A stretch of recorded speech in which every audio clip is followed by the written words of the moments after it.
Nikhila constructions CMD Srinivasarao గారు boom అంటున్నారు, మరోవైపు బబుల్ అంటున్నారు. సో మీ అనాలిసిస్. రియల్ ఎస్టేట్ రంగం, కన్స్ట్రక్షన్ రంగం మనకు దినదినాభివృద్ధి చెందుతుంది, ఇండియాలో కానివ్వండి, హైదరాబాద్లో కానివ్వండి.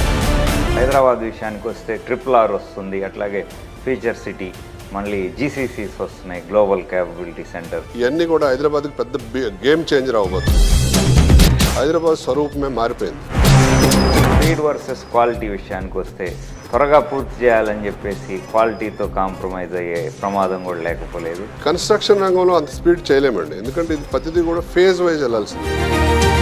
నిఖిలా కన్స్ట్రక్షన్స్ సిఎండి శ్రీనివాసరావు గారు ఈ వారం గేమ్ చేంజర్గా మన ముందున్నారు. వారితో మాట్లాడదాం. హాయ్ సార్, నమస్తే. నమస్తే సార్. రియల్టర్ అంటే కేవలం బిల్డరే కాదు, మీరు నేషనల్ బిల్డర్స్ కూడా.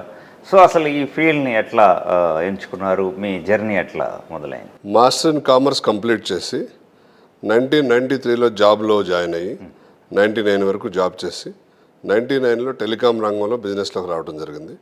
టాటా సెల్లర్ షోరూమ్ తీసుకుని, అలాగే మన STD billing computers, fax machines, ₹1 coin బాక్స్లని అప్పట్లో బాగా టెలికమ్యూనికేషన్ మంచి ఫెరోషియస్గా ఉండేది బిజినెస్. సో ఆ బిజినెస్ రంగంలోకి వచ్చి 2004 వరకు కూడా టెలికాం రంగంలో చేస్తూ 2003లో రియల్ ఎస్టేట్ రంగంలోకి రావడం జరిగింది. ఫస్ట్ చిన్నగా ప్లాట్స్ కొని అమ్మి, తర్వాత 2004లో ఒక అపార్ట్మెంట్ని స్టార్ట్ చేసి 16 ఫ్లాట్స్ షేర్తో స్టార్ట్ చేసి వేరే వాళ్ళ ఒక బిల్డర్తో, ఎక్స్పీరియన్స్ ఉన్న బిల్డర్తో కన్స్ట్రక్షన్ రంగంలోకి అడుగు పెట్టడం జరిగింది. అక్కడ నుంచి 21 ఇయర్స్ నిర్విరామంగా ఈ కన్స్ట్రక్షన్ రంగంలో కృషి చేస్తూ 13 ప్రాజెక్టులు డెలివరీ చేసి, ఇప్పుడు 4 ప్రాజెక్టులు ఆన్గోయింగ్ ప్రాజెక్ట్స్ ఉన్నాయి. సో ఈ 4 కంప్లీట్ అయితే 17 ప్రాజెక్టులు కంప్లీట్ చేసినట్టయితే 21 ఇయర్స్లో. ఈ 21 ఇయర్స్ కూడా కంటిన్యూస్ జర్నీ చేయడం జరిగింది. Right sir. నిర్మాణ రంగంలో నిలదొక్కుకోవడం అంటే అంత ఈజీ కాదు, చాలా అవరోధాలు ఉంటాయి. సో ఇనిషియల్ స్టేజ్లో ఎట్లాంటి ఛాలెంజెస్ ఫేస్ చేశారు? మీరు చెప్పింది కరెక్ట్ మురళి గారు. ఈ నిర్మాణ రంగం చూసినంత అందంగా లోపల ఉండదు. లోపల చాలా సాధక బాధకాలు ఉంటాయి. ల్యాండ్ ఎక్విజిషన్ కాడి నుంచి అడ్వాన్స్ ఇచ్చిన తర్వాత, అగ్రిమెంట్ అయిన తర్వాత రిజిస్ట్రేషన్ అవ్వవు. రిజిస్ట్రేషన్ అయిన తర్వాత కొన్ని లీగల్ ఇష్యూస్ వస్తాయి, కేసులు వస్తుంటాయి. ఇలాంటి అన్నింటినీ కూడా అధిగమించి రావడం అనేది చాలా ఛాలెంజ్తో కూడుకున్న పని. ఆ ఛాలెంజెస్లో భాగంగా ప్రతి ప్రాజెక్టులో కూడా కొన్ని ఇబ్బందులు ఎదురవుతూ ఉంటాయి. ఆ ఎదురైనప్పుడు మనం దాన్ని సమయస్ఫూర్తితో ఎదుర్కొని దాన్ని కనుక సాల్వ్ చేసి రావటమే కన్స్ట్రక్షన్ రంగంలో ఉన్న బిగ్ ఛాలెంజెస్. అలాంటి ఛాలెంజెస్ మాకు కూడా చాలా ఎదురైనాయి.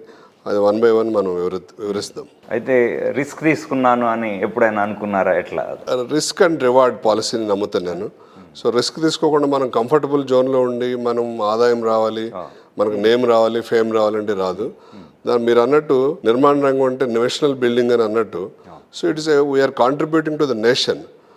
ఎన్ని ఇబ్బందులు పడినప్పటికీ కూడా ఒక వెంచర్ కంప్లీట్ చేసి హ్యాండ్ ఓవర్ చేసి ఆ బిల్డింగ్ మనం చూస్తున్నప్పుడు ఒక ప్రౌడ్నెస్, హ్యాపీనెస్ వస్తుంది అనమాట. Yes, I did it, I contributed. నేను ఒక 50 మందికి ఒక మంచి ఇల్లు కట్టించాను అని ఆ సంతృప్తి ఉంటుంది చూసారా.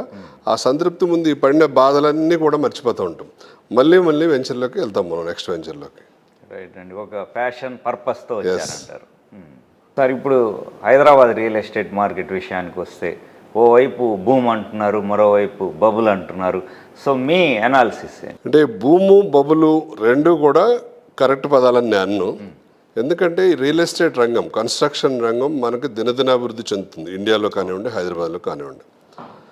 హోమ్ బయర్స్ అవసరాలకు అనుగుణంగా బిల్డర్స్ రీసెర్చ్ చేసి ఎలాంటి బిల్డింగ్స్ నిర్మిస్తే వాటిని క్యాటర్ చేయగలం, ఏ ఏరియాకి ఎలాంటి బిల్డింగ్ సూటబుల్, ఎంత హై రైజ్ ఉండాలి, కమ్యూనిటీ ఏ సైజ్ ఉండాలి, ఏ ప్రైస్లో ఉండాలి, అలా నిరంతరం కూడా రీసెర్చ్ చేసి కస్టమర్లకి, అంటే హోమ్ బయర్స్ అందరికీ ఆ ప్రోడక్ట్ని అందుబాటులోకి తీసుకొచ్చి డెలివరీ చేయటమే ఒక కన్స్ట్రక్షన్ రంగం యొక్క బాధ్యత, బిల్డర్స్ యొక్క బృహత్తరమైనటువంటి కార్యక్రమం అది.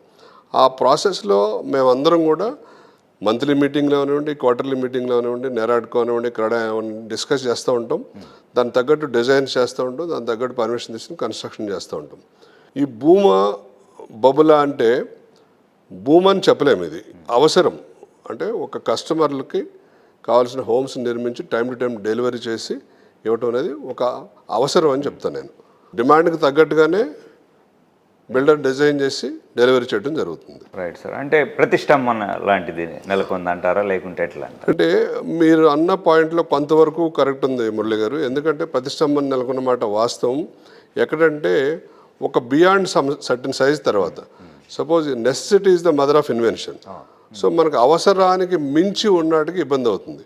ఏదైతే మనకి 2 బెడ్రూమ్ 3 బెడ్రూమ్ 2400-500 వరకు సైజెస్ ఉన్నాయో వాటికి ఎక్కడ కూడా మీకు ఎలాంటి ఇబ్బంది లేదు. ఎగ్జాంపుల్ మేమే ఎన్సిడి కడుతున్నాం, మేము రూరల్ ఏరియాలో కడుతున్నాం, మోకిళ్ళలో కడుతున్నాం, మాకు ఎలాంటి సేల్స్ ఇబ్బంది లేదు. సో ఏదైతే పెద్ద సైజులు పెట్టారో 5000+ పెట్టారో ఆ సెగ్మెంట్లో మాత్రమే కొంచెం అది నెసెసిటీ కాదు, అది లగ్జరీ కంఫర్ట్ ద ఇన్వెస్ట్మెంట్. ఆ రంగంలో మాత్రం కొంచెం మందకొడిగా ఉంది. బట్ అదర్వైజ్ కడవాయిని కూడా బాగానే హైదరాబాద్లో సేల్స్ జరుగుతుంది. రైట్ సార్, ఇంతకుముందు మీరు అన్నట్టు చాలా బ్యారియర్స్ ఫేస్ చేశా అన్నారు. సో ఎలాంటి బంధువుల తోడ్పాటు ఉందా, లేకుంటే ఎట్లా ఫ్రెండ్స్ నుంచి ఎంకరేజ్మెంట్ కావచ్చు, లేకుంటే క్యాష్ ఇబ్బందులు, ఇన్వెస్ట్మెంట్ ఇబ్బందులు అలాంటివి ఏమన్నా ఇనీషియల్ డేస్? ఫస్ట్ మనం ఒక ప్రాజెక్ట్ని గ్రౌండ్ చేయాలంటే కనీసం ఒక 10 నుంచి 20 సైట్లు చూస్తే కానీ ఒక సైట్ని ఐడెంటిఫై చేయలేం. అలాంటి ఒక 5-6 సైట్లు ఐడెంటిఫై చేసిన తర్వాత మాత్రమే దాంట్లో నుంచి లీగల్ అంతా మనం స్క్రూటినీ చేసి ఆ లీగల్ డ్యూ డిలిజెన్స్ పాస్ అయిన తర్వాత ఒక సైట్ని ఫైనలైజ్ చేయగలం. అది ఫైనలైజ్ చేసిన తర్వాత దానికి కావాల్సిన వర్కింగ్ క్యాపిటల్ పర్మిషన్స్ మనకు అన్ని స్టేజ్ల్లో కూడా ట్రాన్స్పరెన్సీ లోపించడం వల్ల చాలా ఇబ్బందికరమైన పరిస్థితులు ఉన్నాయి. మనం ఇప్పుడు ట్రాన్స్పరెంట్గా తయారవుతుంది మన సిస్టమ్ అంతా కూడా. సో బట్ ఇదివరకు మనకి ఇంత లేదు. సో లీగల్ ప్రాబ్లమ్స్ కాడ నుంచి అగ్రిమెంట్ చేసిన తర్వాత రిజిస్ట్రేషన్కి రారు, ఆనర్ చేయరు, ఎక్కువ డిమాండ్ చేస్తారు. ఒకటి ఫస్ట్ ప్రాబ్లం తయారయ్యేది. రిజిస్ట్రేషన్ చేసిన తర్వాత మనం బిల్డింగ్ పర్మిషన్ వెళ్ళిన తర్వాత అక్కడ ఉన్న సాధక బాధకాలు. సో ఆ పర్మిషన్ తీసుకొచ్చిన తర్వాత మళ్ళీ ఎవరైతే లీగల్ హెయిరర్స్ ఉంటారో వాళ్ళందరూ కూడా అన్నెసరీ అంటే ఒక పోకింగ్ తోటి వచ్చి లేనిపోయిన కంప్లైంట్ ఇవ్వటం, లేకపోతే ఒక నోటీస్ పంపించడం, అక్కడ ఎగ్జాగరేట్ చేయటం, ఇలాంటి ఇబ్బందులతో పాటు డెవలప్మెంట్కి తీసుకున్నాం అనుకోండి.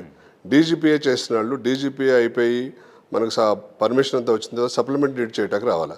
సప్లిమెంట్ డీడ్ చేయటానికి రాకుండా మళ్ళీ అక్కడ కొంచెం ఎగ్జాగరేషన్, మాకు కొంచెం ఎక్కువ కావాలని అదని ఇదని చేసి అలాంటి పెట్టే బాధలు, ఇలాంటి సాధక బాధకాలు ఈ కన్స్ట్రక్షన్ రంగంలో చాలా ఉంటాయి. ఇది పర్మిషన్ తెచ్చి కన్స్ట్రక్షన్ చేసే వరకు ఉన్న బాధలు. అగ్రిమెంట్ స్టేజ్లో, పర్మిషన్ స్టేజ్లో, పర్మిషన్ వచ్చిన తర్వాత సప్లిమెంటరీ డీడ్ స్టేజ్లో, ఈ 3 కాకుండా మనకి ఈ కన్స్ట్రక్షన్ మొదలుపెట్టిన తర్వాత మనం ఒక ఎక్స్ ప్రైస్ అనుకుని దిగుతాం. ఆ ఎక్స్ ప్రైస్ వల్ల ఏమవుతుందంటే మనం ఒక కన్స్ట్రక్షన్ రంగంలో మాత్రమే కమిట్ అయిన ప్రైస్కి డెలివరీ చేయాల్సిన పరిస్థితులు ఉంటాయి. సో మనం ఒక ఎక్స్ ప్రైస్కి కమిట్ అయ్యి ప్రాజెక్టు మనం ఎప్పుడైతే అగ్రిమెంట్ చేస్తామో ఫ్లాట్ ఓనర్స్ అందరికీ కూడా ఫ్లాట్స్, అది 3 years పడుతుంది కన్స్ట్రక్షన్ కంప్లీట్ చేయడానికి. ఈ 3 yearsలో వచ్చే సాధక బాధకాలు అన్నిటి కూడా బిల్డర్ అబ్జార్బ్ చేసుకుని ఆయన ప్రాఫిట్ సాక్రిఫైస్ చేసి డెలివరీ చేయాల్సిన బాధ్యత ఉంటుంది. దీంట్లో మ్యాన్ పవర్ కాస్ట్ పెరిగే అవకాశాలు ఉన్నాయి, మెటీరియల్ కాస్ట్ పెరిగే అవకాశాలు ఉన్నాయి, కరోనా వస్తే వచ్చే ఎక్స్ట్రా కాస్ట్లు రావచ్చు, అలాగే ఇప్పుడు మనం చూస్తున్నాం ప్రత్యక్షంగా యుద్ధాలు వస్తే వచ్చే ఎక్స్ట్రా కాస్ట్లు ఉంటాయి. ఇవన్నీ కూడా బిల్డరే అబ్జార్బ్ చేసుకుని చెప్పిన టయానికి చెప్పిన రకంగా ప్రామిస్ చేసిన ప్రైస్కి డెలివరీ చేయాల్సి ఉంటుంది. సో ఈ బిల్డింగ్ డెలివరీ చేసే క్రమంలో ఇన్ని సాధక బాధకాలు ఉంటాయి. ఈ ఎన్సిడి ప్రయాణంలో ఎట్లా మీరు ట్రస్ట్ బిల్డ్ చేస్తారా, లేకుంటే హై రైజ్ టవర్స్ ప్రాముఖ్యత ఇస్తారా? నేను దేనికైనా సరే, అది ఒక కన్స్ట్రక్షన్ రంగమే కాకుండా దేనికైనా కూడా ఏ ప్రోడక్ట్ కైనా ట్రస్టే ముఖ్యం. మనం కొన్ని ప్రోడక్ట్స్ని వెంటనే వెళ్ళి కొంటూ ఉంటాం, కాల్గేట్ పేస్ట్ లేదా టాటా ప్రోడక్ట్ ఇట్లా చూస్తూ ఉంటాం. అలా ఆ బ్రాండ్ అంటే ఆ బ్రాండ్ ఎందుకు వస్తుందంటే వాళ్ళు అంతకుముందు చేసి కృషి చేసి డెలివరీ చేసిన సర్వీసెస్ ఆధారంగా ఆ ట్రస్ట్ ఏర్పడుతుంది. సో టవర్స్ ట్రస్ట్ అంటే ట్రస్ట్కే ఎక్కువ ఇంపార్టెన్స్ ఇస్తాం. ముఖ్యంగా మేము ఎన్సిడి ప్రతి ప్రాజెక్ట్లో కూడా right from the date of permission OC వచ్చే వరకు టైం పీరియడ్ మెన్షన్ చేసి 3 years 1 monthలో even high rise buildings 15 floors plus కూడా మేము 3 years 1 month 3 years 2 monthsలో ప్రామిస్ చేసిన విధంగా డెలివరీ చేస్తున్నాం. ఎవరన్నా కొత్త ప్రాజెక్ట్లో కస్టమర్ వచ్చి అడిగితే మేము please check our documentation from the date of OC from the date of permission to OC check చేసుకోమంటాం, చాలా కాన్ఫిడెంట్గా చెప్తాం. సో ఏదైనా ఒక కస్టమర్కి నమ్మకం క్రియేట్ చేయాలంటే వాళ్ళ కష్టార్జితానికి మనం వాల్యూ చేకూర్చినప్పుడే మనం డెలివరీ చేసిన ప్రాజెక్టులను బట్టే మన సేల్ కూడా చేయగలుగుతాం. రైట్ సార్, ఇప్పుడు చూసుకుంటే డిజైన్కి డెలివరీకి చాలా డిలేస్ బాగుంటున్నాయి. కొన్ని ప్రాజెక్ట్స్ డెలివరీ డేట్ 2-3 years కూడా కావట్లేదు, హ్యూజ్ డిలేస్ అవుతున్నాయి. వాటికి రీజన్స్ మీరు గుర్తించినవి ఏంటంటే? ఇప్పుడు నేను మెన్షన్ చేసిన విధంగా ఇందాక మురళి గారు, జనరల్గా ప్రతి బిల్డర్ కూడా వాళ్ళ ప్రాజెక్టు సక్సెస్ఫుల్గా డెలివరీ చేయాలి, మంచి ప్రాజెక్టు మంచి క్వాలిటీతో డెలివరీ చేయాలి, మంచి కస్టమర్ బేస్ ఏర్పాటు చేసుకోవాలని అనుకుంటారు. ఏదైనా అన్ఫోర్సిన్ ప్రాబ్లమ్స్ వచ్చినప్పుడు మాత్రం ఇలాంటి డిలేలు జరుగుతూ ఉంటాయి. బట్ మీరు యాజ్ యూ సెడ్ రైట్లీ కొంతమంది బిల్డర్లు అనుభవ రాహిత్యంతోటో అత్యాశతోటో ఫ్లాట్లు అమ్మేసి ఆ డబ్బును వేరే చోట డైవర్ట్ చేసి కన్స్ట్రక్షన్కి వర్కింగ్ క్యాపిటల్ లేక డిలే అయ్యే అవకాశాలు కూడా కొన్ని మనం చూస్తున్నాం ఈ మధ్యన. బట్ ఎక్కువ మంది బిల్డర్లు త్వరితగతిని కంప్లీట్ చేసి క్వాలిటీ ప్రకారం డెలివరీ చేయాలనుకుంటారు. లేని పక్షంలో కొన్నిసార్లు ఏమవుతుందంటే లీగల్ ప్రాబ్లమ్స్ కనుక వచ్చినప్పుడు, దాన్ని నేను చెప్పినట్టు ఏదైనా కేసులు కానీ ఇలాంటివి జరిగినప్పుడు ఆ కేసు వేసినప్పుడు ఆ గ్యాప్ వస్తుంది. అందువల్ల టైటిల్ ప్రాబ్లం ఉన్నప్పుడు కూడా అలాంటి ప్రాబ్లమ్స్ కూడా వచ్చే అవకాశాలు ఉన్నాయి. తర్వాత ఈ మధ్యన మనం న్యూస్లో కూడా చూస్తున్నాం, I don't want to mention the names, కొంతమంది పెద్ద బిల్డర్లు కూడా టైంకి డెలివరీ ఇవ్వలేకపోతున్నారు. మీరట్టు 3 years 4 years లేట్ అవుతుంది. ఎందుకంటే బియాండ్ దేర్ కెపాసిటీ ఎక్కువ స్ట్రెచ్ అయ్యి 4 ప్రాజెక్టులు చేయగలిగిన వాళ్ళు 10 ప్రాజెక్టులు చేస్తే ఏమైందంటే ఫోకస్ తక్కువయ్యి వర్కింగ్ క్యాపిటల్ సరిపోక ప్రాజెక్ట్ డిలే అవుతుంది. బిల్డర్లకు కూడా మోరల్ రెస్పాన్సిబిలిటీ తీసుకుని మన స్టేజ్ వరకు మనం ఎంతవరకు స్ట్రెచ్ అవ్వగలం అంతవరకు స్ట్రెచ్ అయ్యి మన పరిధిలో మనం కట్టి టైంలో డెలివరీ చేస్తే క్వాలిటీ తోటి నెక్స్ట్ ప్రాజెక్టులు కూడా మనకు ఆదరణ లభిస్తుంది. ఇంకా మంచి ప్రాజెక్టులు చేయడానికి కూడా అవకాశం ఉంటుంది. Right sir. ఇప్పుడు జనరల్గా ఒక అపార్ట్మెంట్ తీసుకోవాలంటే 1 crore అనేది నార్మల్ అయిపోయింది. సో సామాన్యుడు ఎఫర్ట్ చేయాలంటే ఎట్లా స్టాండ్ అలోన్ అపార్ట్మెంట్స్కి వెళ్ళాలా? మీరు ఇచ్చే సజెషన్ అసలు ఎందుకు ఇంత కాస్ట్ అయినా? అంటే మనము కాస్ట్ అపార్ట్మెంట్ మాత్రమే పెరిగింది అనేది ఒక భూతద్దంలో పెట్టి చూస్తున్నాం సార్. అది కరెక్ట్ కాదేమో అని నా ఒపీనియన్. ఎందువల్లంటే మన ఇన్ఫ్లేషన్ పద్ధతి కూడా కూరగాయలు 10 రూపాయలు ఉన్న కేజీ 30 రూపాయలు అయింది. మనం వేసుకునే షర్టు 1500 రూపాయలు ఉండే షర్టు ఇప్పుడు 3,500 4,000 అయింది. అట్లాగే మనం కొనుక్కునే కారు, అట్లాగే పెట్రోల్ 30 రూపాయలు ఉండే పెట్రోల్ 100 రూపాయలు అయింది. ఇట్లా ప్రతి ప్రోడక్ట్ కూడా కాస్ట్ ఎస్కలేట్ అవుతూ వచ్చింది. అందులో భాగంగానే మన భూమి ధరలు పెరిగినాయి. భూమి ధరలు ముఖ్యంగా భూమి మనకి ఇంపార్టెంట్ కాబట్టి కన్స్ట్రక్షన్ రంగంలో భూమి ధర పెరిగింది. భూమి ధరతో పాటు లేబర్ కాస్ట్ పెరిగింది, మ్యాన్ పవర్ వేజెస్ అన్నీ కూడా బాగా పెరిగినాయి. దాంతోపాటు మెటీరియల్ కాస్ట్ పెరిగింది. ఇవన్నీ ఇన్ఫ్లేషన్ వల్ల వచ్చి వీటన్నిటి మీద కాస్ట్ లోడ్ అయ్యి ఆ కాస్ట్ అంతా ఇక్కడ బిల్డింగ్లో లోడ్ అవడం వల్ల దీని ప్రైస్ కూడా పెరిగింది. సో దాంతోపాటు మనం ఈ కాస్ట్ ఒకటే పెరిగింది అనుకుంటున్నాం, మన ఆదాయ వనరులు కూడా పెరిగినాయి. సో సపోజ్ మీరే ఉంది ఒక హాఫ్ ఏకర్ ఇదివరకు అమ్మితే 10 లక్షలు వస్తే ఇవాళ హాఫ్ ఏకర్ అమ్మితే 2 కోట్లు వస్తుంది. సో మన ఆదాయ వనరులు కూడా పెరిగినాయి. కన్స్ట్రక్షన్ రంగంలో ఓన్లీ పెరగలేదు, మొత్తం సిస్టమ్ మన ఎక్కువ సిస్టమే ఆ అప్వర్డ్ ట్రెండ్లో ఉంది కాబట్టి ప్రైసెస్ పెరిగినట్టు మనకు అనిపిస్తుంది. మనకు ఆదాయాలు కూడా పెరిగినాయి కాబట్టి ఆ రెండు కూడా మ్యాచ్ అయ్యి మనకి దానికి పెద్ద ఇబ్బంది ఉండదు అనేది నా ఉద్దేశం. Right sir. అయితే మిడిల్ ఇన్కమ్ గ్రూప్స్ కూడా ఇవి చేరువ కావాలంటే సొంత ఇల్లు గవర్నమెంట్ సైడ్ నుంచి ఎట్లాంటి? సో ఈ అఫోర్డబుల్ హౌసింగ్ అనేది చాలా ఇంపార్టెంట్ ఫ్యాక్టర్ మురళి గారు. ఎందుకంటే ముఖ్యంగా మన భారతదేశంలో మిడిల్ క్లాస్ అండ్ లో మిడిల్ క్లాస్ పీపుల్ ఎక్కువ మంది ఉంటారు కాబట్టి ఆ అల్పాదాయ వర్గాలందరికీ కూడా ఇంటిని అందుబాటులోకి తీసుకురావాల్సిన అవసరం ఎంతైనా ఉంది. బిల్డర్లు కానివ్వండి, ఇన్ఫ్రాస్ట్రక్చర్ రంగం తరపు నుంచి కానివ్వండి, అసోసియేషన్ తరపు నుంచి కానివ్వండి, గవర్నమెంట్ తరపు నుంచి కూడా అదొక గురుతర బాధ్యత కింద మనం స్వీకరించాలి. అందులో భాగంగానే బిల్డర్ అసోసియేషన్లు అన్నీ కూడా నారాడ్కో అవనివ్వండి, క్రడాయ్ అవనివ్వండి, మేము ఎప్పటికప్పుడు మెమరాండమ్స్ తయారు చేసి హోమ్ డిపార్ట్మెంట్స్ కంటే మన హౌసింగ్ డిపార్ట్మెంట్స్కి సబ్మిట్ చేస్తున్నాం. స్టేట్ గవర్నమెంట్తో డిస్కస్ చేస్తున్నారు ప్రతినిధులు వెళ్ళి ఎప్పటికప్పుడు. దాంట్లో భాగంగా మేము కొన్ని స్ట్రాంగ్ రికమెండేషన్స్ చేసాం. ఇదివరకు ఏంటంటే 45 lakhs వరకు పెట్టారు అఫోర్డబుల్ హౌసింగ్, దానికి 1% GST పెట్టారు, 5% బదులు. దాన్ని 75 lakhsకి తీసుకెళ్ళమంటున్నాం. మినిమం 75 lakhsకి అఫోర్డబుల్ హౌసింగ్ పెట్టి SFT కూడా 1250 SFT పెట్టి ఆ రెండింటితో పాటు మనకి GSTలో వాళ్ళకి రిలాక్సేషన్ ఇచ్చి, అలాగే రిజిస్ట్రేషన్ ఛార్జీలు 7.6% బదులు వాళ్ళకి రిజిస్ట్రేషన్ ఛార్జీలు రిలాక్సేషన్ ఇచ్చి, అలాగే మనకి హోమ్ లోన్ ఇంట్రెస్ట్ కూడా రిబేట్ ఇచ్చినట్టయితే. ఎందుకు ఈ మూడింటి మీద ఇన్సిస్ట్ చేస్తున్నామంటే మనం 1 crore పెట్టి ఫ్లాట్ కొంటుంటే దాంట్లో దగ్గర 35 lakhs ట్యాక్సెస్ రూపంలో వెళ్తున్నాయండి.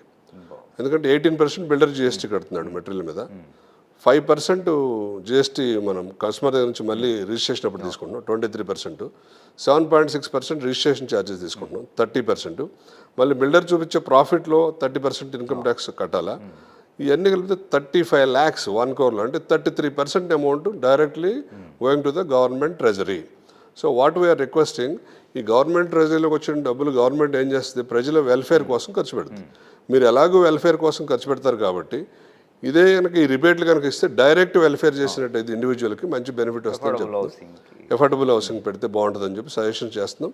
త్వరలో అవి కూడా మార్గదర్శకాలని రావచ్చు అని భావిస్తున్నాం. రైట్ అండి. ఇప్పుడు ప్రీ లాంచ్ ఆఫర్స్ చూసుకుంటే ఈ మధ్య కొన్ని ఇబ్బందులు ఎదురవుతున్నాయి. సో దీని మీద ఏమన్నా ఫోకస్ చేస్తున్నారు క్రెడాయి నుంచి కానీ మీ తరపు నుంచి? క్లాప్స్ కొట్టాలంటే 2 hands కావాలండి. మనం ఒక బిల్డర్నే మనం భూతద్దంలో చూస్తున్నాం. ప్రీ లాంచ్ ఆఫర్లో బిల్డర్ది ఎంత తప్పు ఉందో కస్టమర్ది దానికన్నా డబల్ తప్పు ఉందంట ఆయన.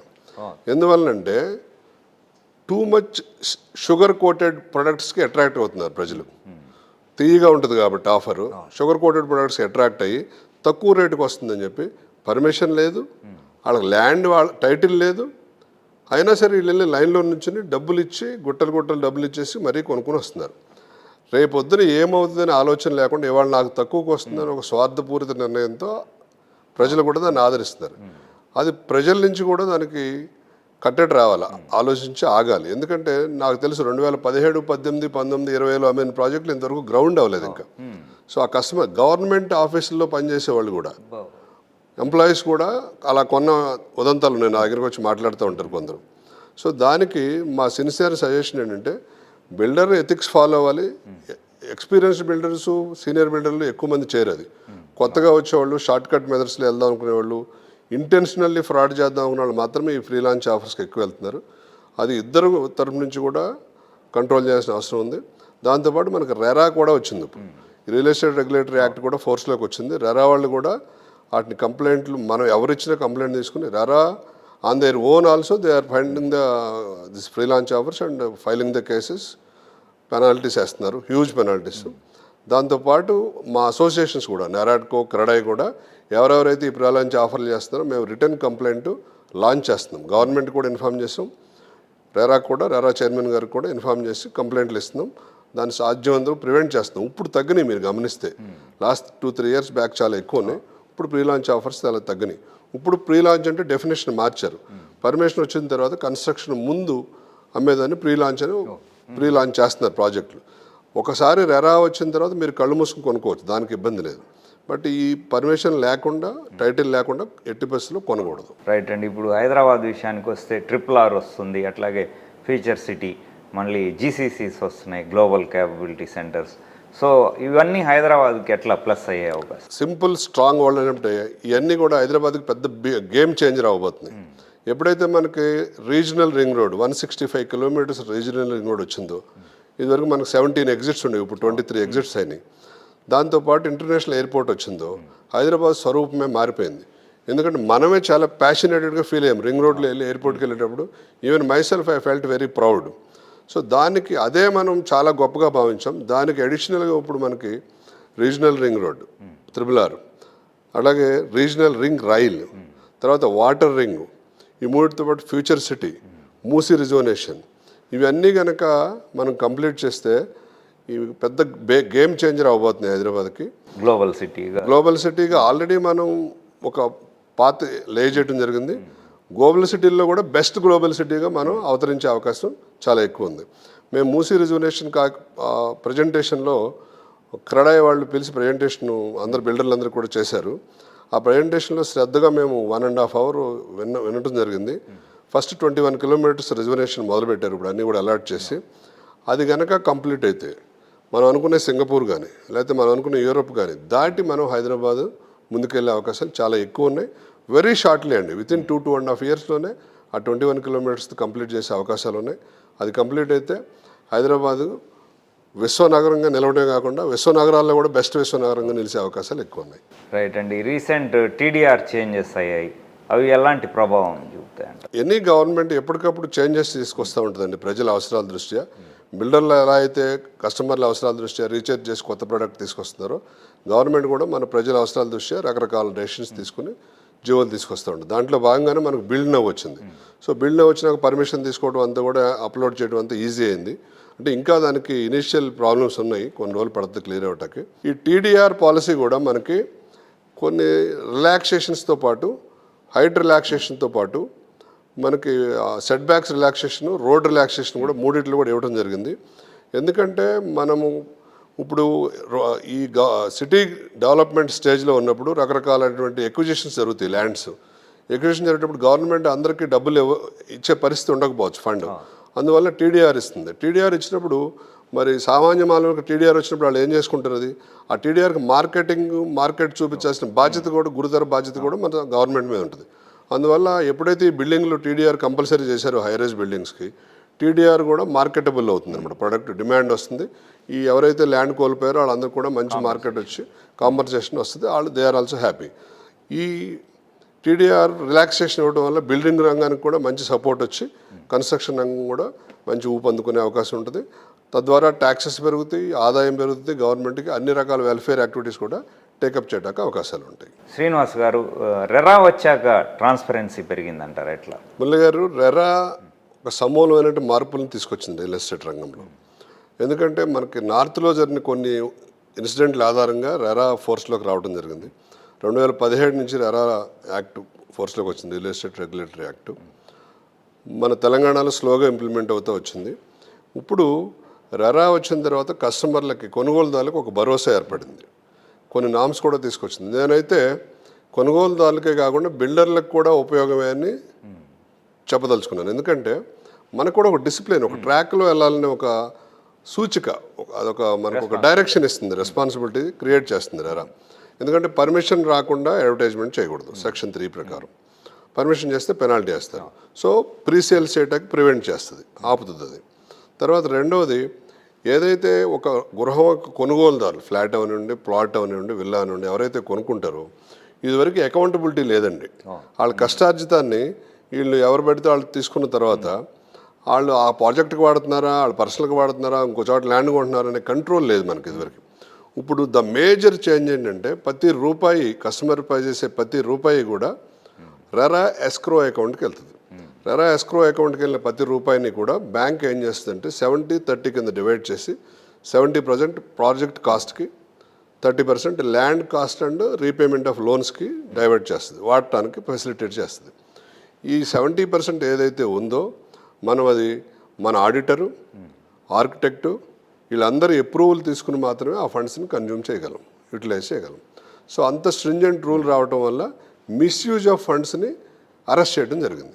సో దానివల్ల ఇండైరెక్ట్గా బిల్డింగ్ని ఇన్ టైంలో కంప్లీట్ చేసే ఛాన్సెస్ ఎక్కువ వస్తాయి. అన్లెస్ న్యాచురల్ కలామిటీసో లేదా వార్ లాంటివో మెటీరియల్ సప్లై లేకపోవటమో తప్ప రెగ్యులర్ ప్రాసెస్లో ఫండ్ ప్రాబ్లం రాకుండా ఆ ఫండ్ను ప్రాపర్గా యూటిలైజ్ చేయడం వల్ల కస్టమర్ యొక్క ప్రతి రూపాయి కూడా ఆ ప్రాజెక్ట్కి, వాళ్ళు ఎవరైతే ప్రాజెక్టులు ఇన్వెస్ట్ చేస్తారో ఆ ప్రాజెక్ట్లోనే వెళ్ళి కన్స్ట్రక్షన్కి చేపట్టే విధంగా రెరా డైరెక్ట్ చేసింది. అలాగే వారంటీని క్రియేట్ చేసింది రెరా. ఈ ఎనీ స్ట్రక్చరల్ డిఫెక్ట్స్కి 5 years ఆ వారంటీని క్రియేట్ చేసింది.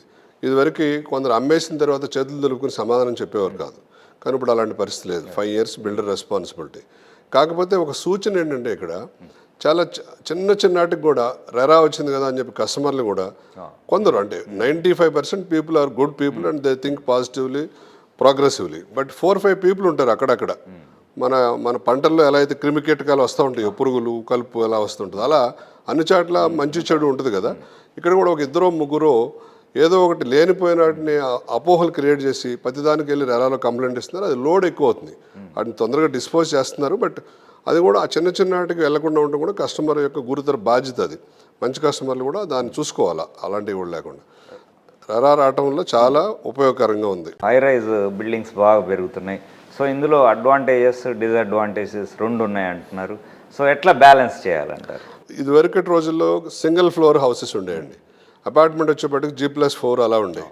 బట్ స్లోగా మనం ఈ అవసరాలు రూపాంతరం చెందుతూ వస్తున్నాయి, నీడ్స్ పెరుగుతున్నాయి. అందువల్ల ఈ హై రైజ్ బిల్డింగ్స్, కమ్యూనిటీస్ కడతాం మొదలుపెట్టాం. మీరు అన్నట్టు హై రైజ్ బిల్డింగ్స్ కూడా కొన్ని లిమిటేషన్స్, ఒక 4 blocks 500-700 ఫ్లాట్స్ ఉన్న వాటికి ఎలాంటి ఇబ్బంది ఉండదు ఆపరేషనల్గా. యాక్సెస్ టు రోడ్ కానీ, యాక్సెస్ టు లిఫ్ట్ కానీ, ఆ ట్రావెల్ టైం కానీ చాలా ఈజీగా ఉంటుంది. ఎప్పుడైతే మీరు మరీ బియాండ్ సర్టన్ కెపాసిటీ, ఒక చిన్న ఏరియాలో ఒక 4,000 అపార్ట్మెంట్స్, 3,000 అపార్ట్మెంట్స్, 5,000 అపార్ట్మెంట్స్ కడతామో అక్కడ రోడ్ ఇన్ఫ్రాస్ట్రక్చర్ అవి డెవలప్ అవ్వకపోవడం వల్ల ఆ వెహికల్స్ కంజెషన్ వచ్చే మార్గాలు ఎక్కువ ఉన్నాయి అనమాట. సో జనరల్గా పీపుల్ మిడిల్ క్లాస్ కమ్యూనిటీస్, అంటే 750 to 1,000 ఉన్న కమ్యూనిటీస్ని ఎక్కువ ప్రిఫరెన్స్ ఇస్తున్నారు. హై రైజ్ వాటి కన్నా కూడా వీటికి ఎక్కువ డిమాండ్ కొనసాగుతుంది ఇప్పుడు. రైట్ అండి. ఇప్పుడు స్పీడ్ వర్సెస్ క్వాలిటీ విషయానికి వస్తే, త్వరగా పూర్తి చేయాలని చెప్పేసి క్వాలిటీతో కాంప్రమైజ్ అయ్యే ప్రమాదం కూడా లేకపోలేదు. సో దీని మీద మీ ఒపీనియన్? అంటే ఇక్కడ స్పీడ్ అంటే మనం ఇవాళ అందరికీ కూడా రెడీమేడ్ ప్రొడక్ట్ కావాలండి, ప్రతిదీ కూడా. ఇన్స్టెంట్ కావాలా, చిటికేస్తే వచ్చేటట్టు ఉండాలి. సో అందులో భాగంగా కన్స్ట్రక్షన్ రంగంలో అంత స్పీడ్ చేయలేమండి, ఎందుకంటే ఇది ప్రతిదీ కూడా ఫేజ్ వైజ్ వెళ్ళాల్సిందే. స్లాబ్ మీద స్లాబ్ వేయాలి, క్యూరింగ్ పీరియడ్ ఉంటుంది, దాని గెస్టేషన్ పీరియడ్ అన్నీ ఉంటాయి. ఆ పీరియడ్ ప్రకారం చేయకపోతే కన్స్ట్రక్షన్ దెబ్బతింటుంది. కానీ ఇక్కడ technology plus quality is equal to speed. ఇక్కడ టెక్నాలజీని వాడుతున్నాం. సపోజు మనం ఇద్దరికి రెడ్ బ్రిక్ వాడేవాళ్ళం, తర్వాత మనకి ఏఐసి బ్లాక్స్ వచ్చినాయి స్పీడ్ పెంచడం కోసం, ఫ్యాక్టరీ మేడ్. సో అది కూడా క్వాలిటీ రీచెక్ చేసింది. ఈ స్పీడ్లో కూడా మనం అన్నీ కూడా ఐఎస్ఐ ప్రొడక్ట్స్, గవర్నమెంట్ స్టాండర్డ్ ప్రకారం సర్టిఫై చేసిన ప్రొడక్ట్స్నే వాడటం జరుగుతుంది. మేవాన్ టెక్నాలజీ వచ్చింది. హై రైజ్కి వెళ్ళేటప్పుడు 15 ఫ్లోర్స్ దాటి వెళ్తే మేవాన్కి వెళ్తున్నాం. అంటే మ్యాన్ పవర్ ఇన్వాల్వ్మెంట్ తగ్గించి మిషనరీ ఇన్వాల్వ్మెంట్ పెంచి స్పీడ్గా కడతానికి. సో స్పీడ్ ప్లస్ అది technology plus quality is equal to speed తీసుకొస్తున్నాం. సో ఈ స్పీడ్గా కన్స్ట్రక్షన్ చేయడం వల్ల క్వాలిటీ ఎలాంటి ఇంపాక్ట్ ఉండదండి. ఎవరైనా తెలుసో తెలియకో ఒకళ్ళ ద్వారా చేస్తే మనం చెప్పలేం. కానీ జనరల్గా కూడా బిల్డింగ్ కట్టేటప్పుడు ప్రాపర్ ప్లానింగ్ చేసుకుని, వర్కింగ్ క్యాపిటల్ ప్రాపర్గా పెట్టుకుని, బిల్డింగ్స్తో పాటు పెరిఫరల్ ఏరియాలో వచ్చే compound wall, sumps, club house సైమల్టేనియస్గా పెట్టుకుని కన్స్ట్రక్షన్తో పాటు ఇవి కూడా కన్స్ట్రక్షన్ చేస్తే లేట్ అవ్వదండి, స్పీడ్ చేయొచ్చు. ఎన్సిడి అదే ఫాలో అవుతుంది. ఇదివరకు ఏం చేశారంటే బిల్డింగ్స్ అన్ని కట్టిన తర్వాత క్లబ్ హౌస్ మొదలు పెట్టేవారు, కాంపౌండ్ వాల్ మొదలు పెట్టేవారు. అందుకని ఆ టైం అంతా ఎక్కువ పట్టేది. ఇప్పుడు వర్కింగ్ క్యాపిటల్ స్ట్రాంగ్గా పెట్టుకుని ఇవన్నీ కనుక చేయగలిగితే మనం క్వాలిటీతో పాటు స్పీడ్గా కూడా కన్స్ట్రక్షన్ చేసి ప్రజలకు అందుబాటులోకి తీసుకురావచ్చు. Right sir. రియల్ ఎస్టేట్లో ఇప్పుడు ఎంప్లాయ్మెంట్ పొటెన్షియల్ ఎట్లా ఉంటుంది సార్? అంటే మీరు ఏ రంగాన్ని తీసుకున్నా ప్రపంచంలో, ఇండియాలో కాదు ప్రపంచంలో, హైదరాబాద్లో కాదు ఇండియాలో కాదు ప్రపంచంలో, ఇల్లిటరేట్స్కి కూడా ఎంప్లాయ్మెంట్ క్రియేట్ చేసే రంగం ఏదైనా ఉందంటే అది ఒక్క రియల్ ఎస్టేట్ రంగమే సార్. వ్యవసాయ రంగం కూడా ఉంది, దానికన్నా ఎక్కువ ఎంప్లాయ్మెంట్ క్రియేట్ చేస్తుంది ప్రస్తుతం రియల్ ఎస్టేట్ రంగం. అంటే ఇల్లిటరేట్స్ని కూడా ఖాళీగా ఉంచకుండా పనిచ్చి ఎంప్లాయ్మెంట్ క్రియేట్ చేసే రంగం. దాంతోపాటు లిటరేట్స్ కూడా, ఈవెన్ ఇప్పుడు ఐటీ పీపుల్ కూడా రియల్ ఎస్టేట్ రంగంలో జాబ్లు వచ్చే అవకాశాలు వచ్చినాయి. ఎందుకంటే ఐటీని కూడా ఇంప్లిమెంట్ చేస్తున్నారు, ఏఐని ఇంప్లిమెంట్ చేస్తున్నారు. సేల్స్లో కానివ్వండి, సిఆర్ఎంలో కానివ్వండి, అకౌంట్స్లో కానివ్వండి, బ్యాక్గ్రౌండ్ వర్క్లో కానివ్వండి, డిజైన్లో కానివ్వండి, అలాగే కన్స్ట్రక్షన్లో కూడా మనం టెక్నాలజీ వాడుతున్నాం. అంటే ఇటు టెక్నికల్ పీపుల్కి, ఇటు ఇల్లిటరేట్ పీపుల్కి, నాన్ టెక్నికల్ పీపుల్కి, ముగ్గురికి కూడా మంచి ఎంప్లాయ్మెంట్ ప్రొవైడ్ చేస్తూ దేశ నిర్మాణంలోనే ఈ కన్స్ట్రక్షన్ రంగం ముఖ్య పాత్ర పోషిస్తుంది. రైట్ అండి. ఇప్పుడు రాబోయే 5 ఏళ్లలో హైదరాబాద్ ముఖ చిత్రం ఎలా ఉండబోతుంది? రియల్ ఎస్టేట్ మార్పులు ఏమన్నా చూడబోతున్నాము? హైదరాబాద్ రాబోయే 5 ఏళ్లలో మనం ఊహించినటువంటి హైదరాబాద్ని చూస్తామండి. మనం ఇప్పుడు హాలిడేస్కి ఎక్కడికి వెళ్తున్నాం సార్? యూరోప్ వెళ్తున్నాం, లేకపోతే సింగపూర్ వెళ్తున్నాం. ఇంకా 5 ఏళ్ల తర్వాత బయటకు వెళ్ళాల్సిన అవసరం ఉండదని మా బిల్డర్ల స్ట్రాంగ్ ఒపీనియన్. ఎందుకంటే అలాంటి మార్పులు రాకపోతున్నాయి మనకి ఈ నైట్ సఫారీ వస్తుంది త్వరలో హైదరాబాద్. అండర్ గ్రౌండ్ మన ఫిష్ అక్వేరియం వస్తుంది. మూసీ రిజర్వేషన్ తోటి 2 పక్కల కావాల్సిన అన్ని రకాల గ్రోత్ వస్తుంది. సో ఇట్లా అన్ని మన ఈ ఫ్యూచర్ సిటీలో వచ్చే మార్పులు, తర్వాత రీజనల్ రింగ్ రోడ్లో వచ్చే మార్పులు, వీటన్నిటిని కూడా కన్సిడరేషన్ తీసుకుంటే 5 ఇయర్స్లో సమూలమైనటువంటి మార్పులు వచ్చి మనకు హైదరాబాద్ మంచి టూరిస్ట్ స్పాట్, మనకు ఆల్రెడీ కొన్ని ఎకో పార్కులు అన్నీ రావడం జరిగింది. సో ఇంకా మంచి టూరిస్ట్ స్పాట్గా అభివృద్ధి చెందే అవకాశాలు చాలా మెండుగా కనపడుతుంది. మేము మొన్న క్లియర్ పిక్చర్ కూడా చేసుకున్నాం. అరౌండ్ 1.3 crores హైదరాబాద్ పాపులేషన్ అయితే ఇప్పుడు 20 lakhs పాపులేషన్, ఫ్లోటింగ్ పాపులేషన్ ఉంది, రోజు వచ్చేవాళ్ళు.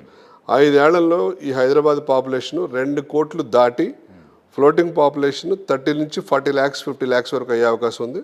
So in a given day 2.5 crores population హైదరాబాద్లో ఉండే అవకాశం ఉంది. దానికి తగిన ఇన్ఫ్రాస్ట్రక్చర్ అంతా కూడా ఏర్పడబోతుంది. మన ప్రజెంట్ గవర్నమెంట్ కూడా దానికి తగ్గట్టు ప్రణాళికలన్నీ కూడా రూపొందిస్తున్నారు. Hyderabad will play a big role. Srinivasarao గారు, ఇప్పుడు ప్రాజెక్ట్ కాస్ట్లో మేజర్ చూసుకుంటే ల్యాండ్ ప్రైసెసే ఎక్కువ బాగా ఉన్నాయి. సో ఈ పరిస్థితుల్లో అఫోర్డబుల్ హౌసింగ్ అంటే డ్రీమ్గా మారుతుందా ఎట్లా?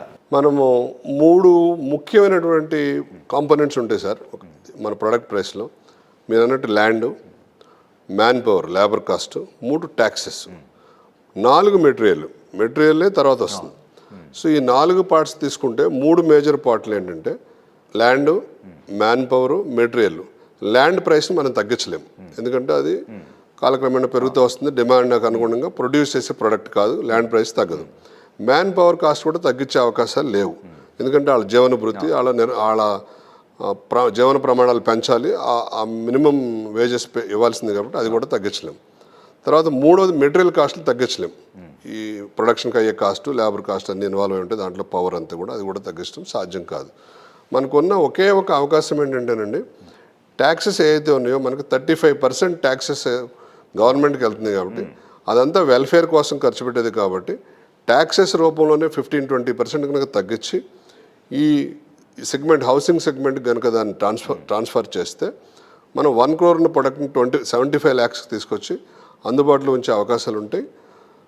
అది గవర్నమెంట్ చేతిలో ఉండి గవర్నమెంట్ చేయగలిగిన పని. సో అది కనుక చేస్తే మన హౌసింగ్ రంగం ఇంకా మన ఊతము వచ్చి బాగా దినదిన అభివృద్ధి చెందే అవకాశాలు మెండుగా ఉన్నాయి. రైట్ అండ్ అట్లాగే ప్రాపర్టీ మార్కెట్లో గ్రీన్ బిల్డింగ్స్ సస్టైనబిలిటీకి ఉన్న ఇంపార్టెన్స్ గురించి. గ్రీన్ బిల్డింగ్ అంటే మన ఒక అద్భుతమైన నేమ్ మనకు కనబడుతుంది గ్రీన్ బిల్డింగ్ కాన్సెప్ట్. కానీ అది మన సింపుల్ టర్మ్స్లో మనం ఇదివరకు అంతా చేసేదే. ఇది పర్యావరణ పరిరక్షణ, ప్రకృతిని కాపాడటం, దేవుడిచ్చిన ప్రకృతిని మనం కాపాడటం. So IGBC Indian green building concept అని మనకు ఇప్పుడు ఇంట్రడ్యూస్ చేయడం జరిగింది. దానికి కొన్ని నామ్స్ కూడా డిఫైన్ చేశారు. కొన్ని పాయింట్స్ వస్తే 40 పాయింట్స్ 50 పాయింట్స్ వస్తే సిల్వర్ అని, గోల్డ్ అని, ప్లాటినం అని 3 రకాల రేటింగ్ ఇస్తున్నారు. సో మేము కూడా గోల్డ్ రేటింగ్ తీసుకుంటున్నాము. దాంట్లో ఏంటంటే మెయిన్ మనకి ప్రకృతిని పరిరక్షించమని చెప్పే కదా, ఏం లేదు, నీరుని పరిరక్షించాలి, వాటర్ కన్జంప్షన్ కంట్రోల్ చేస్తూ రెయిన్ వాటర్ని యూజ్డ్ వాటర్ని దాన్ని పర్కులేషన్ మళ్ళీ రీయూజ్ చేయటానికి, అట్లాగే రెయిన్ వాటర్ని పర్కులేట్ చేసి వేస్ట్ అవ్వకుండా చేయటం ఒకటి. ఎందుకంటే మన గ్రౌండ్ వాటర్ని కాపాడితేనే మన పర్యావరణ సమతుల్యత ఏర్పడుతుంది. అలాగే మనకు వచ్చే న్యాచురల్ లైటింగ్ని ఫ్లో అయ్యేటట్టు బిల్డింగ్లో డిజైన్ చేయటం, విండోస్ కానివ్వండి, డోర్స్ కానివ్వండి, బ్లాక్స్లో మధ్యలో ప్లేస్ కానివ్వండి డిజైన్ చేయటం. మూడోది మనము వాడే మెటీరియల్లో ఆ డెన్సిటీ, ఆ సర్టిఫికేషన్ అంతా ఇస్తారు ఐజీబీసీ, దాని ప్రకారం వాడటం, విండోస్ కానివ్వండి, డోర్స్ కానివ్వండి. 4 అలాగే సిమెంటు, స్టీల్ కూడా. అంటే స్టీల్లో రీయూజబుల్ మెటీరియల్ వాడిన వాళ్ళకి గ్రీన్ బిల్డింగ్ సర్టిఫికేట్ ఇస్తారు. నేచర్ని కాపాడుతూ వేస్ట్ చేయకుండా ప్రొటెక్ట్ చేసే అన్నిటికీ కూడా గ్రీన్ బిల్డింగ్ సర్టిఫికేట్ ఇస్తుంది నామ్స్ ప్రకారం. గ్రీన్ బిల్డింగ్ ఇచ్చిన సర్టిఫికేట్ ఇచ్చిన ప్రొడక్ట్స్ని వాడితే వీళ్ళకి కూడా పాయింట్లు పెరుగుతాయి. అలాగే చిన్న ఎగ్జాంపుల్ చెప్తా, శాండ్ బదులు మనం శాండ్ తీస్తుంటే న్యాచురల్ రిసోర్సెస్ని మనం కన్జ్యూమ్ చేసేస్తుంటే మనకు రకరకాల పర్యావరణ అసమానతలు ఏర్పడుతుంది. దాన్ని కాపాడటం కోసం ఏం చేశారు, robo sand is proven, test చేసి ప్రూవెన్, రోబో శాండ్ కూడా ఇంత పర్సంటేజ్ వాడాలని పెట్టారు. ఇట్లా ఈ ఐజీబీసీ సూచించిన విధంగా కనుక మెటీరియల్ వాడి ఆ డిజైన్ ఫిలాసఫీ కూడా దాని ప్రకారం చేసి, ప్లాంటేషన్ కూడా అంటే ఏ టైప్ ప్లాంటేషన్ చేయాలి, ఎంత సైజ్ చేయాలి, ఎక్కడెక్కడ చేయాలి కూడా డిజైన్ ఇస్తారు. దాని ప్రకారం చేస్తే మనం ఈ ప్రకృతిని పరిరక్షించడం అవుతాం. మనకి ఎంత కాంక్రీట్ జంగులు వచ్చినా ఈ దీనికోసం కేటాయించిన కనుక మనం చేయగలిగితే చక్కటి జీవనాన్ని కూడా అక్కడ ఆస్వాదించవచ్చు. సార్, రాబోయే రోజుల్లో రియల్ ఎస్టేట్లో మార్పులు పరంగా చూసుకుంటే టెక్నాలజీ అనుకోవచ్చా, పాలసీ చేంజెస్ అనుకోవచ్చా, లేకుంటే వేరే మోడల్స్ ఏమైనా ఉంటాయి? టెక్నాలజీ అనేది నిరంతరం కూడా రీసెర్చ్ చేసి మారుతూ వస్తుందండి, మన హోమ్ బయర్స్ అవసరాలకు అనుగుణంగా కూడా. దాంట్లో భాగంగానే మనం చూసినట్టయితే మనం ఇదివరకు సింగిల్ ఫ్లోర్ హౌసెస్ ఉండే, డబుల్ ఫ్లోర్ హౌసెస్ ఉండే, తర్వాత మెల్లిగా కమ్యూనిటీల కింద ట్రాన్స్ఫార్మ్ అయినాయి, తర్వాత గేటెడ్ కమ్యూనిటీస్ వచ్చినాయి, హై రైజ్ వచ్చినాయి, ఇలా చేస్తున్నాం. దీంట్లో ఇంకొంచెం డీటెయిల్గా వెళ్తే మనం ఈ కంఫర్ట్స్కి ఎక్కువ ప్రాముఖ్యత ఇస్తున్నారు జనాలు. అంటే ఒక బాత్రూమ్ ఉండేది, ఎవరికైతే 2 బాత్రూమ్లు ఉండేవి మనకి టాయిలెట్స్ ఇంటికి. ఇవాళ ఫ్లాట్కి 3 bedroom ఫ్లాట్కి ఇదివరకు ఒక కామన్ ఒక అటాచ్డ్ పెట్టేవాడు. ఇప్పుడు అలా కాకుండా 3 bedroomకి 3 ఫ్లాట్స్కి 3 టాయిలెట్స్ పెట్టాల్సి వస్తుంది. అంటే ప్రజలు కంఫర్ట్ కోరుకుంటున్నారు. సో ఆ కంఫర్ట్తో పాటు ఈ టెక్నాలజీని జోడించి రీసెర్చ్ చేసి కావాల్సిన విధంగా డిజైన్స్ చేసి కడుతున్నాం. అంటే technology also play a good role, big role. టెక్నాలజీకి తగ్గట్టుగా గవర్నమెంట్ కూడా పాలసీలు చేంజెస్ చేసి ప్రజల అనుగుణంగా సర్వ్ చేయాలి, అది అవసరాలకు అనుగుణంగా. దాన్ని కూడా మన ప్రజెంట్ గవర్నమెంట్ చేస్తున్నాయి. ఎగ్జాంపుల్ చెప్తాను, మనకి ఇదివరకు ఒక రెసిడెన్షియల్ బిల్డింగ్లో ఓన్లీ రెసిడెన్షియల్ బిల్డింగ్ కట్టాలి, కమర్షియల్ బిల్డింగ్లో ఓన్లీ కమర్షియల్ కట్టాలి. కానీ ఇప్పుడు ఒక జీవో రెడీ అవుతుంది, డ్రాఫ్ట్ అవుతుంది. దాంట్లో ఏంటంటే 2 floorలు కమర్షియల్, రెసిడెన్షియల్, ఆఫీస్ స్పేస్, రెస్టారెంట్లు అన్నీ పెట్టే విధంగా. అంటే ఇతర దేశాల్లోకి ఏమాత్రం తగ్గకుండా మనం కూడా డిజైన్ ఫిలాసఫీ మారుస్తున్నారు. అది కనుక వస్తే ఇంకా మనకు దినదినాభివృద్ధి చెంది ఇటు టెక్నాలజీ ఇటు పాలసీలు 2 కూడా సమతుల్యం సాధిస్తూ మంచి గ్రోత్ సంపాదించే అవకాశం ఉంది. దానికి తగ్గట్టు ఎప్పుడైతే టెక్నాలజికల్గా అభివృద్ధి చెంది ప్రజల అవసరాలకు క్యాటర్ చేసే విధంగా మనం డిజైన్ చేస్తామో డిమాండ్ కూడా పెరుగుతూ ఉంటుంది, కస్టమైజ్డ్ అవుతుంది. కాబట్టి people will come forward to buy more number of houses. మీరు ఎన్సిడి అధినేతగా తీసుకున్న నిర్ణయాల్లో ఒక రిస్కీ డెసిషన్ ఏదంటే ఏమంటారు సార్? నేను అంటే హౌసింగ్లో చేసేటప్పుడు 2009లో రాజీవ్ స్వగృహ కాంట్రాక్ట్ తీసుకున్నాను కామారెడ్డిలో. అక్కడ రాజశేఖర రెడ్డి గారు సీఎంగా ఉన్నప్పుడు ఆయన మరణించడంతో ఆ ప్రోగ్రాము బాగా అది కుంటుపడింది. దానివల్ల హ్యూజ్ లాస్ అయ్యి చాలా ఇబ్బంది పడాల్సి వచ్చింది. అలాగే డెవలప్మెంట్కి తీసుకున్నప్పుడు ల్యాండ్ ఒక 5-6 ఫార్మర్స్ దాంట్లో ఉంటే ల్యాండ్ లార్డ్స్, ఒకళ్ళు ఇద్దరు ల్యాండ్ లార్డ్స్ మనకి సప్లిమెంట్ డీడ్ చేయకుండా ఇబ్బంది పెట్టి ఎగ్జాగరేషన్ తోటి ఎక్కువ కావాలని చెప్పి లేనిపోయిన విషయాలను పెట్టి దాంట్లో మళ్ళీ కోర్టులో కేసు వేయటం, కంప్లైంట్లు చేయటం. అంటే మనం అంతా ఎక్సలెంట్గా డెవలప్మెంట్ చేసిన సరే డెవలప్ చేయలేదని చెప్పి వాళ్ళు కంప్లైంట్ చేయటం, మళ్ళీ కోర్టు కమిషన్ వేయటం, ఆ కమిషన్ వచ్చి అన్నీ కూడా నిజ నిర్ధారణ అన్నీ చేసుకుని బాగా చేశారని చెప్పి ఇవ్వటం, మళ్ళీ కోర్టు జడ్జిమెంట్ ఫేవర్గా ఇవ్వటం మనకి. ఇలాంటివన్నీ చాలా రిస్కులు పడాల్సి వచ్చింది. బట్ ఇది part and parcel of the business, process of the business అనుకున్నాం. దాన్ని ఇన్స్పిరేషన్గా తీసుకుని ఇంకా కొన్ని జాగ్రత్తలు తీసుకుని నెక్స్ట్ ప్రాజెక్ట్లో అలాంటివి రాకుండా చూసుకుంటున్నాం. ఎన్సిడి ఫ్యూచర్ ప్లాన్స్ హౌసింగ్ చేస్తున్నాం, అపార్ట్మెంట్స్ కడుతున్నాం, మినీ కమర్షియల్ కాంప్లెక్స్ కడుతున్నాం, అలాగే హౌస్ ప్లాట్స్ ఇస్తున్నాం. అంటే గోయింగ్ ఫార్వర్డ్ అవసరాలకు అనుగుణంగా మినీ కమ్యూనిటీస్ నిర్మించాలి. అంటే హౌసింగ్, ఇండిపెండెంట్ హౌస్లు, అపార్ట్మెంట్స్, కమర్షియల్, కావాల్సిన ఫెసిలిటీస్, హాస్పిటల్, స్కూలు, ఇలాంటిది మినీ కమ్యూనిటీలుగా నిర్మించాలనేది నా డ్రీమ్. అది నా ఆబ్జెక్టివ్, అంబిషన్ కూడా. Very shortly that also will take it forward. Right అండి. రియల్ ఎస్టేట్లోకి రావాలనుకునే యూత్కి మీరు ఇచ్చే సజెషన్? ఇది ఒక మంచి రంగం అండి, కన్స్ట్రక్షన్ రంగం అనేది. కాకపోతే షార్ట్ కట్ మెథడ్స్ ఉన్న వాళ్ళు రావద్దు, షార్ట్ కట్ ఆలోచనతో రావద్దు. అన్ని రకాల గవర్నమెంట్ అనుమతులు తీసుకుని రెరా నామ్స్ ప్రకారం సిస్టమేటిక్గా, లాయల్గా, ట్రాన్స్పరెంట్గా, ఎథికల్గా చేద్దాం అనుకుంటే ఈ కన్స్ట్రక్షన్ రంగం అనేది చాలా మంచి రంగం. ఎందుకంటే యూఆర్ క్రియేటింగ్ సంథింగ్. ఒక బేరన్ ల్యాండ్ తీసుకుని మీరు మీ ఇమాజినేషన్ తోటి, మీ ఊహతోటి, ఒక ఊహ చిత్రాన్ని ఊహించి దాన్ని పేపర్ మీద పెట్టి డ్రాయింగ్ చేయించి ఆర్కిటెక్ట్ తోటి దాన్ని నిర్మించి సక్సెస్ఫుల్గా కస్టమర్లకు ఇవ్వటం అనేది ఒక బృహత్తరమైనటువంటి కార్యక్రమం అది. So that gives immense pleasure. ఒకసారి కంప్లీట్ చేసి మీ బిల్డింగ్ అక్కడ విజిబిలిటీ వస్తే ఆ ఇచ్చే ఆనందమే వేరు. ప్రాఫిట్ ఎనీవే వస్తుంది. ఎప్పుడైతే మీరు వర్క్ ఈజ్ వర్షిప్, వర్క్ని నమ్మి ముందుకెళ్ళి మీరు పని ఎథికల్గా చేస్తారో మనీ విల్ ఆటోమేటికల్లీ ఫ్లో. కాకపోతే కొంచెం ప్రాఫిట్ తగ్గొచ్చేమో కానీ, but you will be end with the profits only at the end of the day. But ఈ ఎథిక్స్ ఉంటేనే ఈ కన్స్ట్రక్షన్ రంగంలో రావాలి. ఎవరినో చూసి వాళ్ళ వాపను చూసి మీరు దాన్ని బలుపు అనుకుని ఎవరో సంపాదించారు షార్ట్ కట్ మెథడ్స్లో అని చెప్పి అలాంటి స్వీట్ అండ్ ఆఫర్స్ తోటి మాత్రం రామాకండి. Right sir. కొత్తగా బిజినెస్లోకి రావాలనుకునే వాళ్ళకి టాప్ 3 క్వాలిటీస్ మీరు సజెస్ట్ చేసేది? As rightly I said now, ఎవరికైనా ఆ ప్యాషన్ ఉండాలండి, ఆ పిచ్ ఉండాలి. అంటే నేను ఇది చేయాలి, ఇలా చేయాలని ఆ ప్యాషన్ ఉండాలి. రెండోది తగిన వర్కింగ్ క్యాపిటల్ ప్లాన్స్ అన్ని చేసుకోవాలి. 3 ఈ ఎథిక్స్, ట్రాన్స్పరెన్సీ, లాయల్టీ, గవర్నమెంట్ లా ఒబీడియంట్ పర్సన్ అయి ఉండాలి. యాజ్ పర్ లా, గవర్నమెంట్ లా ప్రకారం మనం అన్ని కనుక చేసి డెలివరీ చేస్తే మనకు వచ్చే అడ్డంకులు కూడా రావు. మనం దాన్ని ఎలాంటి అబ్స్ట్రక్షన్స్ లేకుండా బిజినెస్ కంటిన్యూ చేసే అవకాశాలు ఉంటాయి. మనం కూడా గ్రోత్ లో మనం పార్ట్ అవ్వచ్చు. రైట్ అండి. ఇవాళ యూత్ చూసుకుంటే మీరు అన్నట్టు ఇన్స్టంట్ సక్సెస్, ఓవర్ నైట్లోనే ఇదైపోవాలనే ప్యాషన్ అనేది ఒకటి పెరిగిపోతుంది. సో ఎట్లా రాత్రికి రాత్రి దేర్ ఆర్ పీపుల్ అండి, అంటే 2 ఎక్స్ట్రీమ్స్. అంటే స్టడీగా ఉండి చక్కటి ప్లాన్స్ తోటి కన్స్ట్రక్షన్ రంగంలో కూడా చాలామంది యువకులు వస్తున్నారు, రియల్ ఎస్టేట్లో కూడా. They're also doing wonders. మనం పేర్లు మెన్షన్ చేయడం కొందరికి సమంజసం కాదు, but people are doing wonders. Second generation people కూడా వస్తున్నారు. కానీ కొన్ని ఇన్స్టెంట్ బిజినెస్లు అనుకున్న వాళ్ళకి ఇన్స్టెంట్ బిజినెస్ ఉన్నాయి, వాళ్ళు ఆ రంగాన్ని చూజ్ చేసుకుంటూ పెట్టదు. బట్ కన్స్ట్రక్షన్ రంగం మాత్రం it required its own time. ఒక ప్రాజెక్ట్ గ్రౌండ్ చేయాలంటే మినిమం 3 to 5 years కంప్లీట్ చేసి గ్రౌండ్ చేసి కంప్లీట్ చేసి డెలివరీ చేయాలంటే 3 to 5 years పడుతుంది. ఆ ఇన్స్టెంట్ బిజినెస్లు కూడా ఉన్నాయి, అవి కూడా మనం వాళ్ళకి కావాల్సిన అది చూస్ చేసుకోవచ్చు.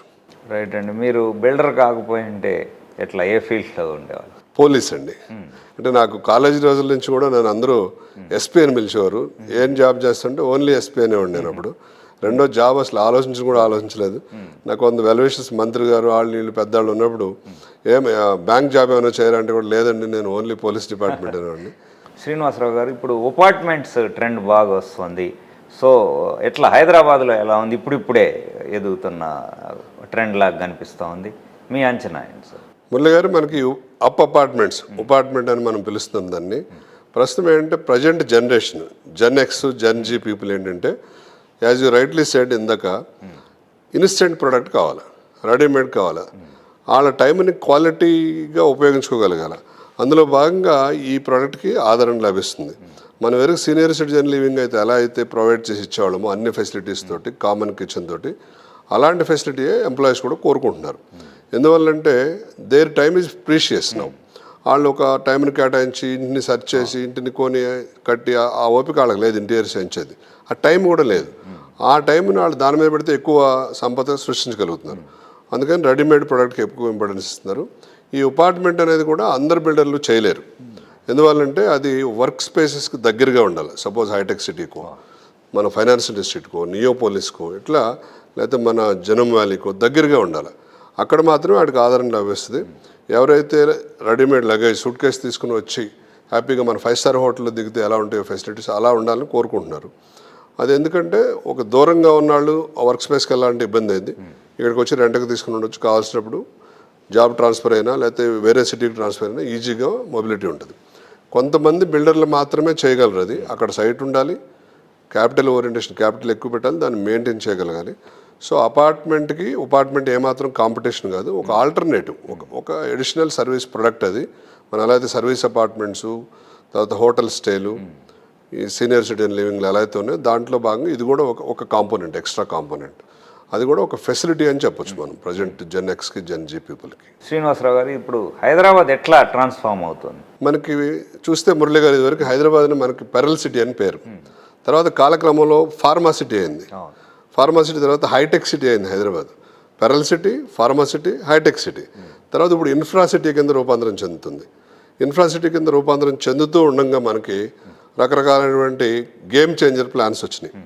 మూసీ రిజర్వేషన్ కానివ్వండి, ఫ్యూచర్ సిటీ కానివ్వండి, రీజనల్ రింగ్ రోడ్ కానివ్వండి, రీజనల్ రింగ్ రైలు కానివ్వండి, అలాగే వాటర్ రింగు, ఇవన్నిటి కూడా మనం ఇంప్లిమెంట్ చేస్తే inner ring road, regional ring road, ring rail, అంటే ఇలాంటి ట్రాన్స్పోర్ట్ ఫెసిలిటీ ఏ కంట్రీలో కూడా ఏ సిటీకి కూడా లేదు. అలాంటి ఫెసిలిటీ హైదరాబాద్కి ఉంది. ఎందుకంటే మనకున్న న్యాచురల్ అడ్వాంటేజెస్, మనకున్న ఎలాంటి అబ్స్ట్రక్షన్స్ లేవు, మనకు సీ లేదు, చక్కగా మనకి అబండెంట్ ల్యాండ్ ఉంది. ఆ ల్యాండ్ కూడా మనకి ఇవన్నీ నిర్మించడానికి కోఆపరేటివ్గా ఉంది. ఎందుకంటే పంటలు లేకపోవడం, కొంచెం కాలువలో వాటర్ సోర్స్ తక్కువ ఉండడం కూడా, వాటర్ ల్యాండ్ అవైలబిలిటీ ఉండటం వల్ల ఇవన్నీ చేయగలుగుతుంది మనం. So Hyderabad is becoming a very strongest city in the world. Right అండి. అట్లాగే గ్లోబల్ క్యాపబిలిటీ సెంటర్స్ కూడా, జీసీసీస్ కూడా బాగా పెరుగుతున్నాయి. బెంగళూరు తర్వాత హైదరాబాద్కి జీసీసీ ఎక్కువ వస్తుంది. ఈ 2-3 ఇయర్స్లో మనకు ఆల్రెడీ 75+ గ్లోబల్ క్యాపబిలిటీ సెంటర్స్ రావడం జరిగింది హైదరాబాద్కి. బెంగళూరుని కూడా అతి త్వరలో మనం క్రాస్ చేసే అవకాశం ఉంది. ఎందుకంటే బెంగళూరు మనకు స్టార్టప్స్ ఫస్ట్లో చాలా ఎక్కువ వచ్చినాయండి. Startup city, startup capital of India అంటారు దాన్ని. సో ఇప్పుడు మనకు స్టార్టప్స్ హైదరాబాద్లో ఎక్కువ రావడం వల్ల ఆ జీసీసీ కూడా నెక్స్ట్ ఫ్యూ ఇయర్స్లో మనం బెంగళూరు కూడా క్రాస్ చేసి ముందుకెళ్ళే అవకాశం ఉంది. ఇన్ఫ్రాస్ట్రక్చర్లో కూడా వీఆర్ స్ట్రాంగర్ దాన్ బెంగళూరు అండి. శ్రీనివాసరావు గారు, ఇప్పుడు ర్యాపిడ్ రౌండ్కి వెళ్దాం సార్. లైఫ్ అంటే వన్ వర్డ్లో మీ డెఫినేషన్? లైఫ్ అంటే మనం చదువుకున్న చదువుతో పాటు మనం అనుకున్న డ్రీమ్ని నెరవేర్చి 10 మందికి, ఒక మనిషిగా మనం ఉద్భవించినందుకు 10 మందికి ఉపయోగపడే విధంగా కొన్ని కార్యక్రమాలు చేసి సాధించి వెళ్ళటమే లైఫ్ అని నా ఉద్దేశం. రైట్ అండి. లైఫ్ పార్ట్నర్ సపోర్ట్తోనే లైఫ్లో అన్నీ కూడా అచీవ్ చేయగలం. మన పాత్ర కనపడేది, విజువల్ పాత్ర మనది, అన్విజువల్ అంటే ఇన్విజిబుల్ పాత్ర వాళ్ళది. వాళ్ళు కరెక్ట్గా ఉండి అన్నీ మనం గైడ్ చేసి మనకి అన్ని సమకూర్చడం వల్లనే మనం ఇవన్నీ కూడా సక్సెస్ఫుల్గా చేయగలుగుతున్నాం. Employees are the arms and wings of the organisation. So they are, without they we are not there. Right అండి. బాస్ ఎలా ఉండాలంటారు? బాస్ అనేది ఎప్పుడు కూడా భారతీయులాగా ఉండాలండి, ఎప్పటికప్పుడు మారుతూ ఉండాలి. సో ఆ సందర్భాన్ని బట్టి ప్రేమ చూపించేటప్పుడు ప్రేమ చూపించాలి, స్ట్రిక్ట్గా ఉండేటప్పుడు స్ట్రిక్ట్గా ఉండాలి, ప్రేమించేటప్పుడు ప్రేమించి, ఇవ్వాల్సింది ఇచ్చేటప్పుడు ఇవ్వాలి. రైట్ అండి. పేరెంట్స్ మనకి జన్మనివ్వటం వల్లే మనం అదృష్టం కొద్దీ ఇలాంటి బృహత్తరమైన కార్యక్రమాలు చేస్తున్నాం. మనం సదా ఎప్పుడు కూడా పేరెంట్స్ని కానీ టీచర్స్ని కానీ దేవతలు దేవుళ్ళు సమానంగా చూసుకోవాలి. Right sir. మీ ఇష్టమైన వెహికల్? నేను వాల్యూ ఫర్ మనీ చూస్తానండి. నేను ఇవాళ కూడా ఇన్నోవా వాడతాను. So I like Innova more. Business అంటే వన్ లైన్? బిజినెస్ అంటే 10 మందికి ఎంప్లాయ్మెంట్ ఇస్తూ, 10 మందికి సర్వీస్ చేస్తూ, మన జీవనాధారాన్ని కూడా మన జీవనోపాధిని కూడా సాగిస్తూ ఎథికల్గా చేసే వ్యాపారం. రైట్ అండి. బిల్డర్ అంటే బిల్డర్ అంటే you should build something, you should visualize, you should contribute, you should build something and ethically and hand over to the people. Right. College days college days, school days చాలా అగ్రెషన్తో నడిపించానండి నేను. I was class leader in 9th class, 10th క్లాస్లో school people లీడర్ని, ఇంటర్మీడియట్కి వచ్చేప్పటికి hostel ప్రెసిడెంట్ని చేశాను డిగ్రీలో. అట్లా కాలేజీ రోజుల్లో బాగా చదివేవాడిని, బాగా యాక్టివిటీస్లో పార్టిసిపేట్ చేసేవాడిని. రైట్ అండి. డ్రీమ్ ప్రాజెక్ట్ అంటే ఒక పెద్ద ల్యాండ్ని అక్వైర్ చేసి కమ్యూనిటీస్ నిర్మించాలని చెప్పి ఇప్పుడు ఇండిపెండెంట్ హౌస్లు, అపార్ట్మెంట్స్, మన కమర్షియల్ అన్నీ ఒకే ప్లేస్లో వాక్ టు వర్క్ కాన్సెప్ట్లు తీసుకురావాలనేది నా plan. Right sir, thank you very much. Welcome. ఇది శ్రీనివాసరావు గారితో ఇంటరాక్షన్. వచ్చే వారం మరో గేమ్ చేంజర్తో కలుద్దాం. బాయ్.